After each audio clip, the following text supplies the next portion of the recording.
Okay, तो बच्चों coordinate geometry का ये लास्ट एस्पेक्ट है, that is equation of perpendicular bisector. और ये क्वेश्चन बहुत इंपॉर्टेंट है क्योंकि ये आपको मोस्टली पेपर 2 में नहीं तो पेपर 4 में ये आता ही आता है, राइट। तो इसमें थोड़ा सा, जब भी क्वेश्चन आ जाए परपेंडिकुलर बाइसेक्टर का, तो आपका फोकस होना चाहिए just in these two words पे। फर्स्ट हमारे पास क्या है, परपेंडिकुलर, और सेकेंडली बाइसेक्टर। जब भी परपेंडिकुलर बाइसेक्टर की बात हो तो इट्स मीन कि हमने गिवन पॉइंट्स का एम फाइंड करना है, M means gradient find out करना है, और उनका नेगेटिव रेसिप्रोकल ले लेना, राइट। सेकंड एस्पेक्ट आपका है बाइसेक्टर।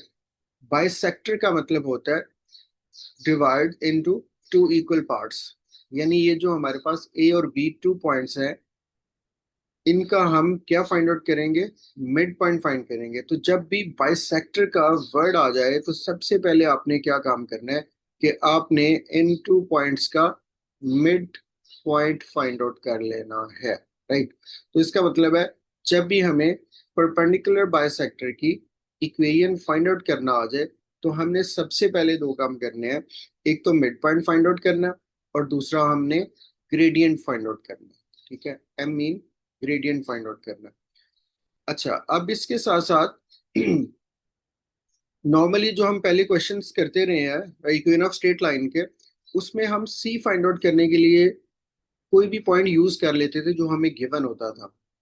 लेकिन मेक श्योर कि जब भी आपने सी या वाई इंटरसेप्ट फाइंड आउट करना है तो आपने वही पॉइंट यूज करना है जिस पॉइंट में से लाइन पास कर रही हो। अब अगर इसको हम थोड़ा सा ग्राफिकल बेस पे देखें तो सपोज ये हमारे पास जो लाइन है, ये लाइन ए बी है, ठीक। This is line A B. अब हमने जो इक्वेशन फाइंड आउट करनी है, जिस लाइन की इक्वेशन फाइंड आउट करनी है, वो इस लाइन के ऊपर क्या है, परपेंडिकुलर भी है और बाइसेक्टर भी है। यानी वो इसके ऊपर परपेंडिकुलर भी है और बाइसेक्टर भी है। मींस कि ये मिड पॉइंट से पास कर रही है, जहां से ये पास कर रही है लाइन, ये मिड पॉइंट है। इसको हम कैपिटल एम से रिप्रेजेंट कर सकते हैं। और परपेंडिकुलर का मतलब है कि ये मेकिंग एंगल 90 डिग्री है, जिसकी बेस पे हम ग्रेडियंट की कंडीशन लेंगे। तो नॉर्मली स्मॉल एम हमारा ग्रेडियंट को शो करता है, और अगर हम कैपिटल एम यूज करें तो वो मिड पॉइंट को शो करता है। अब देखिए, इस ब्लू लाइन की हमने इक्वेशन फाइंड आउट करनी है। तो ये लाइन जो है ए बी के ऊपर परपेंडिकुलर परपेंडिकुलर भी है और एज ए बाइसेक्टर भी है।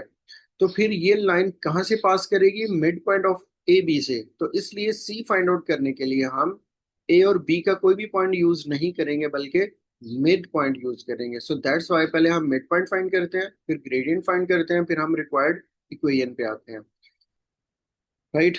तो मिड पॉइंट का हमारे पास फॉर्मूला क्या है, basically x1 plus x2 over 2, और comma y1 plus y2 over 2। अब उसी तरह से हम चाहें तो अपनी इजीनेस के लिए इन पॉइंट्स को हम ले लेते हैं कि ये हमारा है x1 y1, और सेकंड पॉइंट्स के कोऑर्डिनेट्स हैं हमारे पास x2 y2। अब हम इसमें इनकी वैल्यूज को यूज करते हैं। तो मिड पॉइंट हमारे पास क्या आ जाएगा, x1 that is 3, x2 is 5, तो 3 प्लस 5/2, और second y1 plus y2/2 that is 7 plus 5/2। अब इनको हम सिंप्लीफाई करेंगे तो ये हमारे पास क्या आ जाएगा, 5 प्लस 3 8/2 दैट इज 4, और 7 प्लस 5 12/2 दैट इज 6। तो ये हमारा मिड पॉइंट आ गया। इस पॉइंट को या मिड पॉइंट को हम यूज करेंगे सी फाइंड करने के लिए। अब सेकंड एस्पेक्ट पे आ जाते हैं, हम इसका ग्रेडियंट फाइंड आउट करते हैं। तो ग्रेडियंट फाइंड आउट करने के लिए हम राइज ओवर रन का फॉर्मूला यूज करेंगे। That is y2 minus y1 over x2 minus x1। तो अब इसमें भी वैल्यू यूज करें, y2 minus y1 that is 5 minus 7 divided by x2 minus x1 5 minus 3। सो हमारे पास क्या आ जाएगा, -2/2। इसको हम कैंसिल करेंगे तो हमारे पास जो ग्रेडियंट आ गया वो -1 आ गया। ये तो हमें ग्रेडियंट मिला गिवन लाइन का, ठीक है। तो रिक्वायर्ड लाइन का ग्रेडियंट क्या होगा, इसको हम मैं आर एम से शो कर रहा हूँ। आर मीन रिक्वायर्ड और M mean gradient. Required gradient हमारे पास क्या बनता है, negative reciprocal of the given gradient. अब ऑलरेडी -1 आ रहा है, -1 का रेसिप्रोकल लेंगे तो वो -1 ही रहेगा। लेकिन जब हम नेगेटिव रेसिप्रोकल की बात करेंगे तो बाहर हम माइनस अगर यूज करें तो 1/1 कर लें, सो वी विल गेट 1। तो इसका ग्रेडियंट हमें रिक्वायर्ड ग्रेडियंट क्या मिल गया, 1। अब हम इनको यूज करते हुए सी फाइंड आउट कर लेते हैं ताकि हम इक्वेशन में यूज कर सकें, ठीक है। तो इसके लिए टू फाइंड सी,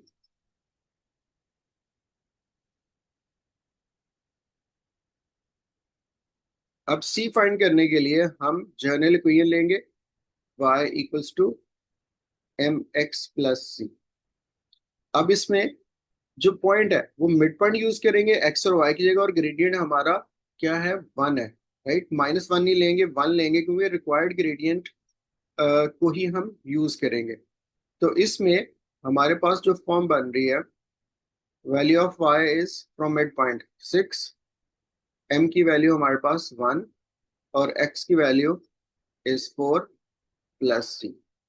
तो देखें यहां से हमारे पास c की वैल्यू क्या आ जाएगी, 6 माइनस 4 इक्वल्स टू c, और c हमारे पास बन गया c इज इक्वल्स टू 2। अब हमारे पास c भी आ गया, पॉइंट भी आ गया था और ग्रेडियंट भी आ गया। अब हम easily equation of straight line find out कर लेते हैं जो हमारी फाइनल रिक्वायरमेंट है। तो फाइनल रिक्वायरमेंट के लिए हम क्या लिखेंगे, y is equals to M X plus C. और हमें पता है कि फाइनल रिक्वायरमेंट के लिए हम सिर्फ m और c की वैल्यूज पुट करते हैं। So y is equals to m हमारे पास कितना आ रहा है, 1, x as a variable as it is रहेगा, और plus c is 2। So this is our equation of perpendicular bisector, ठीक है। तो इस चीज को हम अगर दोबारा रैप अप करें तो क्या है कि जब भी परपेंडिकुलर बाइसेक्टर की इक्वेशन फाइंड आउट करनी आ जाएगी तो आपका फोकस परपेंडिकुलर और बाइसेक्टर पे होना चाहिए। तो बाइसेक्टर का मतलब होता है मिड पॉइंट। तो हमें जो भी 2 पॉइंट्स गिवन होंगे हम उनका मिड पॉइंट लेंगे, देन परपेंडिकुलर बाइसेक्टर की बेस पे जो गिवन पॉइंट्स हैं उनका ग्रेडियंट फाइंड आउट करेंगे, और ग्रेडियंट को नेगेटिव रेसिप्रोकल ले लेंगे जो कि परपेंडिकुलर की कंडीशन है हमारे पास। फिर मिड पॉइंट और रिक्वायर्ड ग्रेडियंट को यूज करते हुए हम सी फाइंड आउट करेंगे, और देन हम easily equation of perpendicular bisectors find out कर लें। Any confusion students?